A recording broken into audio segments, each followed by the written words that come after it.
Mesdames et messieurs, bonsoir et bienvenue dans l'invité de la rédaction mondiale 2030. C'est le sujet de ce soir, un rendez-vous attendu dans 6 ans. Les préparatifs, c'est pour tout de suite. La Coupe du Monde 2030, une édition centenaire historique parce qu'elle se déroule dans 3 continents. Elle sera co-organisée par le Maroc, l'Espagne et le Portugal. Quelles attentes, quel est l'état d'avancement au niveau des préparatifs? Quelles priorités? On en parle aujourd'hui avec vous, Monsieur Abdellatif Komat. Vous êtes doyen de la faculté des sciences juridiques, économiques et sociales de Casablanca. C'est un plaisir de vous avoir avec nous. Merci, le plaisir est partagé.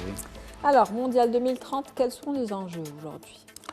Alors les enjeux, ils sont multiples. Ils sont multiples. Bien évidemment, il y a un enjeu sportif. Le Maroc, on connaît, c'est un pays qui a toujours donné de l'importance, je dirais, à cette dynamique sportive, à sa présence au niveau des grands événements. Et puis, bien sûr, il y a 2 ans, il y a eu cette expérience réussie au Qatar et aujourd'hui le Maroc en tant qu'équipe de foot et je dirais une des équipes les plus attendues, les plus appréciées au niveau international. Donc ça, c'est le côté sportif. Dans cette dynamique sportive, mais il y a également la dynamique infrastructurelle du sport parce que, en fait, et ça c'est un avantage du Maroc, et ce qui a fait qu'aujourd'hui, pratiquement les infrastructures ont été appréciées, ont été validées positivement et même très positivement par les instances de la FIFA, les infrastructures qui sont là, mais qui sont également appelées à être, je dirais, rénovées et avec des extensions. Et tout cela ne peut être que très favorable pour l'avenir du sport au Maroc parce que, bien évidemment, c'est des infrastructures que nous allons garder, dont les futures générations vont profiter. Et puis, bien sûr, il y a, je dirais, la dimension économique de la chose sur plusieurs plans. Tout d'abord, l'attractivité, l'image du Maroc.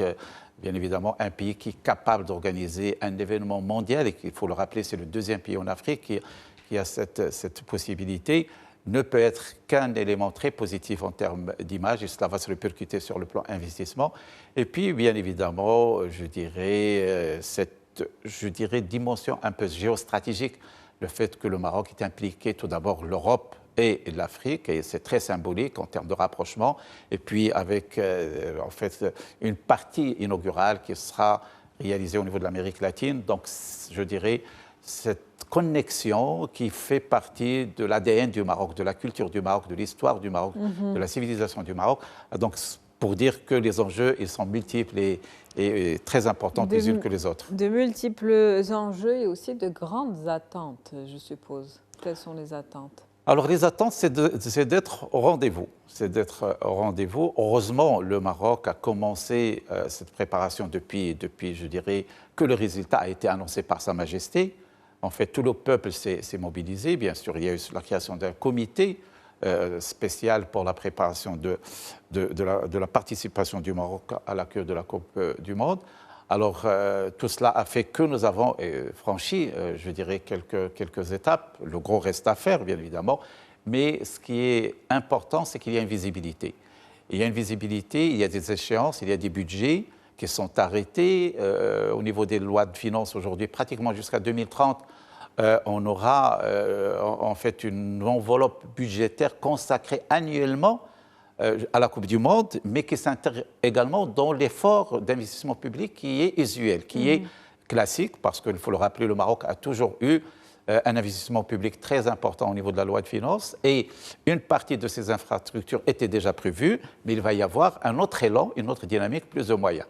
Et donc, les échéanciers, ils sont là, les moyens financiers, ils sont là, la dynamique est là, en termes politiques, mais également en termes populaires.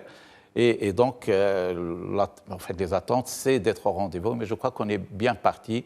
D'ailleurs, Sa Majesté, personnellement, a tenu un conseil, a présidé un conseil des ministres la semaine dernière pour justement donner ses grandes orientations sur les différents pans du projet, parce qu'il y a la dimension infrastructurelle, bien sûr, mais il y a également la dimension, je dirais, humaine. Il faut former les compétences, Et donc, tous ces volets, aujourd'hui, sont cernés et chacun assume ses responsabilités et, je dirais, la voie est tracée pour qu'on soit au rendez-vous, en fait, le moment venu. Nous serons donc au rendez-vous. Plusieurs moyens qui ont été mobilisés, qui le seront encore, hein, vous l'avez dit tout à l'heure, des investissements qui seront quand même colossaux. Comment s'assurer de rentabiliser cet investissement à long terme et après le mondial? Alors, je dirais que c'est un avantage pour le Maroc à ce que l'organisation de la Coupe du Monde survienne en ce moment-là. Il faut rappeler, contrairement par exemple à l'Espagne, qui sur le plan infrastructurel, je dirais, a déjà réalisé, parce qu'il a déjà réalisé, en fait, organiser une Coupe du Monde, le Maroc, en ce moment-là, il est dans un tournant en termes de sa dynamique économique et sociale. Nous sommes en train, en fait, d'avancer dans la régionalisation avancée, nous sommes en train de mettre en place l'État social, nous sommes en train d'arriver vers un taux de croissance de 5 à 6%. Alors, tout cela passe forcément par de l'investissement. Alors, il y a deux sortes d'investissements. Bien sûr, il y a l'investissement qui va absorber à peu près une vingtaine de milliards de dirhams qui est consacré au stade. Vous savez que nous avons en fait 5 milliards de dirhams pour le stade de Casablanca et nous avons 2 budgets pour le réaménagement des 6 autres stades. Nous avons un budget de 9,5 milliards à très court terme pour la Coupe du Monde, pour la Coupe d'Afrique 2025, et puis nous avons les 4,5 milliards à l'horizon 2030. Alors ça, ce sont les stades. Et bien sûr, le Maroc est un pays sportif, est un pays qui va exploiter, qui va rentabiliser ces stades. Alors les autres aspects, ils sont liés à la dimension infrastructurelle dans sa dimension générale. Bien sûr, il y a tout ce qui est routes, tout ce qui est hôpitaux, tout ce qui est infrastructure, notamment de mobilité, les transports, etc. Alors tout cela, on en a besoin. Qu'il y ait Coupe du Monde ou qu'il n'y ait pas de Coupe du Monde, on en avait besoin. Maintenant, c'est vrai que l'avantage de la Coupe du Monde, c'est qu'on va le faire avec une mobilisation, avec des moyens adaptés, et puis peut-être on va gagner un peu de temps, parce que là, aujourd'hui, nous avons un cap. Le cap, c'est 2030, et tout cela devrait être prêt en 2030. Et je crois que ça coïncide même avec un certain nombre d'objectifs stratégiques. On parle du nouveau modèle de développement à l'horizon 2035, où, en principe, le revenu par tête devrait doubler, où la croissance également devrait atteindre un taux de 6%. Alors, tout cela, je dirais, est en phase avec cet élan que nous connaissons sur plusieurs dimensions. Et la Coupe du Monde, aujourd'hui, est un accélérateur d'une dynamique et d'un développement qui était déjà là, mais il s'agit de l'accélérer, de le faire sur une base solide et bien structurée. La Coupe du Monde, donc l'accélérateur d'une dynamique qui était là, plusieurs chantiers, vous l'avez dit, il y a la connectivité pour lier les villes, bien au-delà des stades qui seront construits et ceux qui seront réaménagés. Il y a aussi le secteur touristique qui sera certainement mobilisé pour avoir la capacité hôtelière de recevoir autant de monde. Est-ce qu'aujourd'hui, en termes justement de ces infrastructures, est-ce qu'on est prêt? Alors, en partie, on est prêt. Parce qu'il faut le rappeler, le Maroc est un pays touristique. Le Maroc, aujourd'hui, reçoit, cette année, on a reçu 14 millions de touristes. Donc, il est un pays touristique. Bon, il y a, c'est vrai, certaines, je dirais, différences disparates. Il faut les 16 millions maintenant. Avec les chiffres de fin novembre, on est à 15,9. Voilà. Donc, cette année, on va battre le record. Donc, c'est attendu, c'est 17 millions. Alors, bien sûr, je dirais que les villes sont différemment, en fait, dotées, notamment de structures hôtelières. Si on pense à Marrakech ou à Agadir, ils sont mieux dotés. Casablanca également est une ville qui a suffisamment d'infrastructures. Bon, il y a Fès qui devrait faire un peu d'effort. Tanger également est une ville assez dotée. Donc, il faut dire que sur ce plan-là, peut-être qu'on n'est pas prêt à 100%, mais on devrait l'être et on a les moyens pour l'être. Alors ça, c'est le côté hôtelier. Bien sûr, il y a le côté mobilité, connectivité. Vous savez que le Maroc fait un élan très très important en termes d'autoroutes, par exemple. Ils sont à plus de 1800 km. L'objectif est d'aller vers 3000 km d'autoroutes. Nous avons le TGV, en fait, le train à grande vitesse, qui aujourd'hui est une prouesse. On l'a constaté avec ses effets au niveau de la dynamique économique entre Casablanca et Tanger, donc l'extension vers Marrakech et plus tard vers Agadir. Donc pour dire que toutes les composantes nécessaires sont là ou devraient l'être. Et d'ailleurs, sur cette base-là, et d'une manière, je dirais, très peaufinée et très pointue, bien sûr, les instances de la FIFA ont évalué il y a quelques jours le dossier du Maroc. Ils lui ont donné une note sur certains volets encore plus importante que des pays qui ont en fait une avancée sur ce plan-là, notamment l'Espagne, le Portugal, pour dire que la note a été largement supérieure à ce qui était attendu. Et donc tout cela nous laisse confiants par rapport à l'avenir. En ce qui concerne la coordination entre ces trois continents, justement, en termes de logistique, comment ça pourrait se passer? Alors, ça tombe bien parce qu'il faut le dire, pour qu'il y ait une coordination, il faut qu'il y ait une entente. Et aujourd'hui, on s'en réjouit, bien sûr avec l'Espagne. On connaît aujourd'hui l'excellence de la relation entre le Maroc et l'Espagne. Avec le Portugal, c'était toujours des relations, je dirais, bonnes. Mais avec l'Espagne, ça a pris en fait une autre dimension ces 2 dernières années. Et donc, on fait de la coordination, il se passe dans la fluidité. Bien évidemment, il va y avoir une certaine compétition.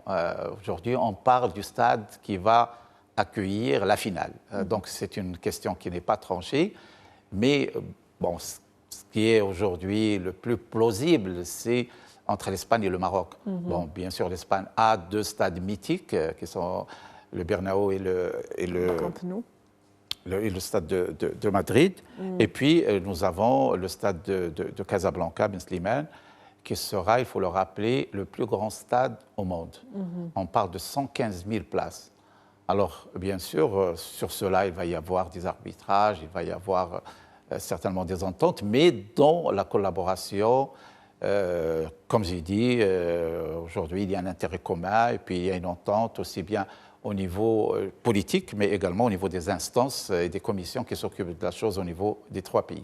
Peut-on parler aujourd'hui d'un nouveau cap qui est en train de franchir le Maroc, notamment dans le domaine du sport, avec tous les événements à venir? Il y a la CAN 2025, le mondial féminin et aussi le mondial 2030, donc plusieurs événements qui sont attendus. Est-ce qu'on est en train de franchir un cap?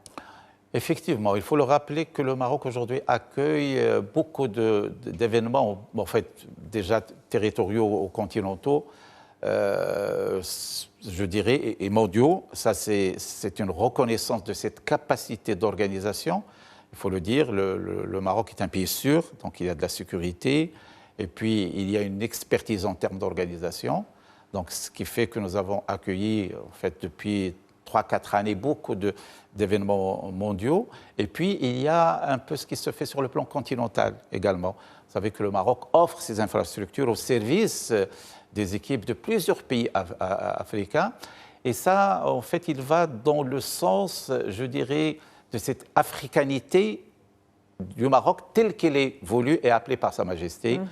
Et aujourd'hui, le sport, je dirais, parfois même encore plus que d'autres dimensions, joue un rôle très important, une place très importante dans le rapprochement des peuples. Et donc, la diplomatie sportive aujourd'hui au Maroc est très développée et il le sera encore certainement à l'occasion de ces événements, la CAN et puis la Coupe du Monde. Merci à vous, Monsieur Abdellatif Komad. Je rappelle que vous êtes doyen de la Faculté des sciences juridiques, économiques et sociales de Casablanca. C'était un plaisir de vous avoir avec nous ce soir. Merci, Mariam. Merci pour l'invitation. C'est la fin de l'invité de la rédaction pour ce soir. On se retrouve demain avec un nouveau sujet, nouvel invité. Merci pour votre fidélité.